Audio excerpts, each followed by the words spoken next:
PTA with 2 to 3 years of experience, working in pretty standard mill. Their setup is patients are with the therapist or the PTA for a half an hour. They're at the office for a full hour. So one of those. Good news is that the PTA does have what sounds like pretty decent autonomy, so he's not having a problem with that. The hang up is the owner, who also treats, and there are also, I think he said, 2 other full-time PTs that are both newer grads. One's fresh out of school, the other one has like a year of experience. The owner of the clinic, who also treats, is big into postural restoration and grounding, which I'm not 100% sure what that is, but I'm pretty sure it's not needed. So anyway, the boss is all into this postural restoration, wants the others to be using those concepts, and he wants them to be doing grounding type things.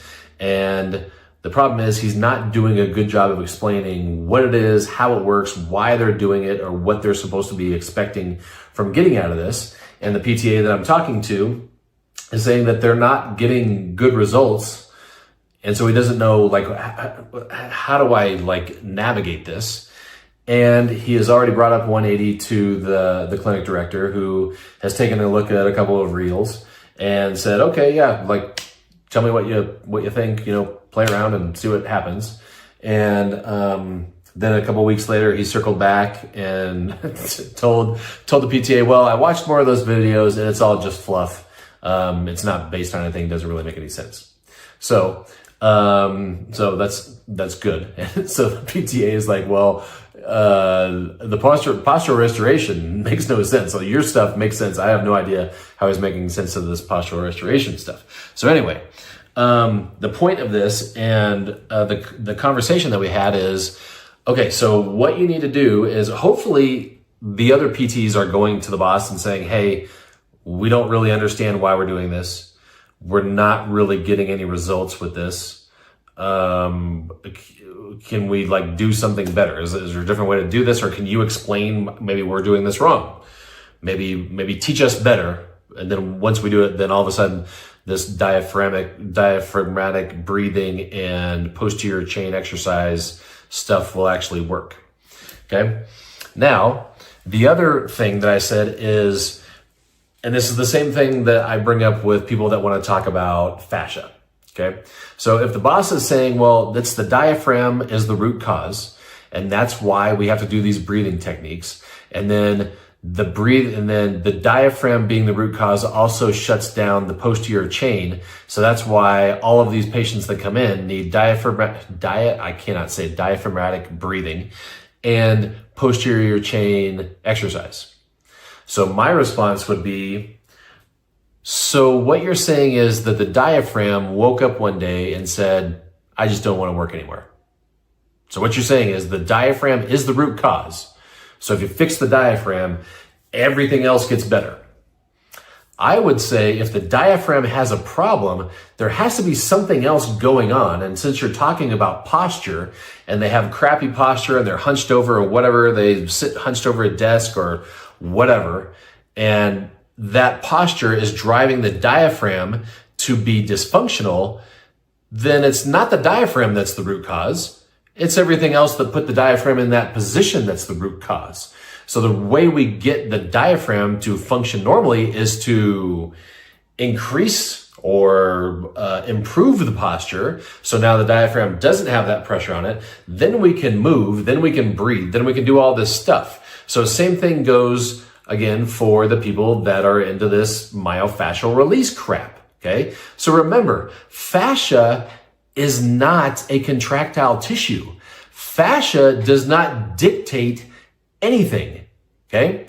If the muscle is functioning normally and the person is going through a full range of motion and they're doing what they're supposed to do, functioning and doing all that kind of stuff, then the fascia can't be a problem, okay? Because the fascia moves in relationship to how much the muscle moves. So if the muscle doesn't move and the muscle is stuck in a short position and it can't contract and get longer and get shorter, it's stuck here and it's stuck like that for a long time, and then the person doesn't move, especially in the transverse plane, then the fascia can get tight.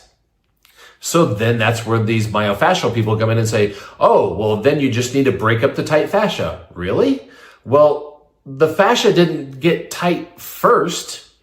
The fascia got tight last. So that means it's not the root cause. The root cause happens first. So what happened first? The muscle was dysfunctional.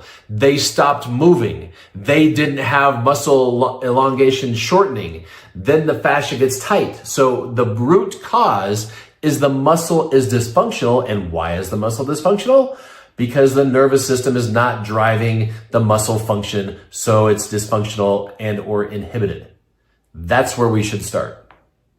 Not with diaphragms, not with fascia, not with tendons. Tendon, you should never be treating a tendon. The tendon is never the root cause of anything. Okay? Torn ligaments, not the root cause of anything. Somebody comes in with a lateral ankle sprain, tear, 3rd degree sprain.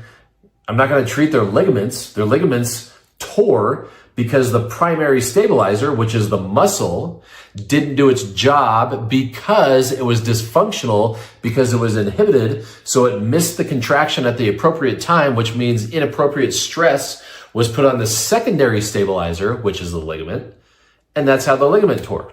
So trying to treat the ligament isn't going to do jack squat if we don't ever fix the root cause, which is the dysfunctional muscle.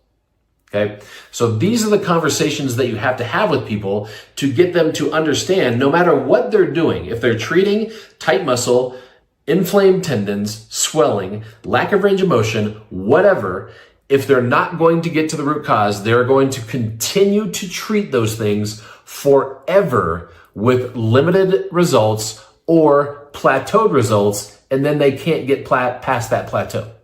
Okay, so my advice for this PTA was ask questions. See if your clinical instructor can answer those questions. When you're watching my videos and he's got the vault, so he got the vault for free. I said, if you want to have your coworkers, like if they're asking questions and you're answering questions and I cover that in the vault in a video that's in there, have them sit down and watch it with you. I'm putting out this information so we can fix our profession. If everybody just sits on their hands and goes, oh, that's nice, and doesn't share it with anybody, A, you're not going to implement it because you're not having conversations with people to elevate your career. You're staying stagnant because everybody around you is keeping you down. And B, we're not going to change our career. If I just sit in this room and only talk to one person, I can't get the message out to the masses to say, this situation needs to be fixed. And I think if I polled every PTA and every outpatient orthopedic physical therapist in the country, I would guarantee if I polled them and said, is our profession a bunch of elite clinicians that are treating people and getting to root cause and restoring dysfunction? Or is our profession stuck in the 80s and we're doing dumb shit because nobody pays attention and that's what somebody else told us and that's what insurance pays for and that's what the doctor put on the referral? Which one of these would they choose? I would say at least 75% would choose that our profession sucks. So what if 75% of all of the clinicians out there finally started talking to each other and saying, we need to find a better way? And I will share this with you. And they say, oh, this is a better way. Maybe in 10 to 15 years, we can fix our profession. But we can't do that if you guys aren't sharing information. You're not having conversations. You're not pushing people past their comfort level. That's what this whole membership is about. Okay. So number one, if you are in the shift, and so the other thing that this guy brought up, which is a fantastic point, is he said, well, you make this look too easy, so I have a hard time believing it's real. So ask somebody who's been through the shift how easy it is. The reason why I make it look easy is because I've been doing this for 20 years. Actually, more than 20 years. It took me 2 years to come up with it. I've been doing it for 20 years after that. I've taught it to numerous people. I talk like this every frickin' day. So it's really easy for me to talk about this. It's really easy for me to treat patients. It's to the point where treating patients is boring because rarely do I have somebody come in that's really pushing me off of my comfort spot that they come in with something that I haven't already seen. So it looks easy, but ask anybody who went through the shift, it's not easy. You've got to reprogram your entire thought process and base it off of something that you've never based things off of. Science. Okay? So thank you for saying that's easy. Hopefully you guys that are watching think that I make it look easy. It's not easy. That's why it takes 4 months. You want easy? Do a dry needling 2-day seminar. Do a cupping 2-day seminar. Do a K-tape online seminar. That's easy. That's why everybody has those designations and those certifications. It's all crap. So if you want to push yourself and get to the point where it's easy for me, like it's easy for me, there are practitioners out there that have been doing 180 for 3-4 years, been on every Zoom call, have watched every video, and now they're at the point where they make it look easy. Okay? So, long rant. Wanted this to be like a 4-minute video. We're pushing 11. Hopefully you're still here.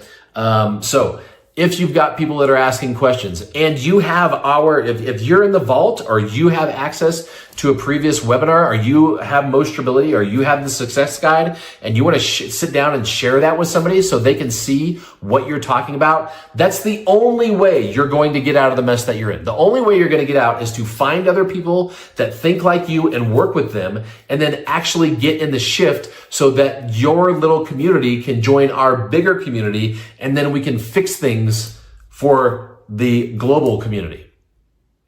Talk to you later.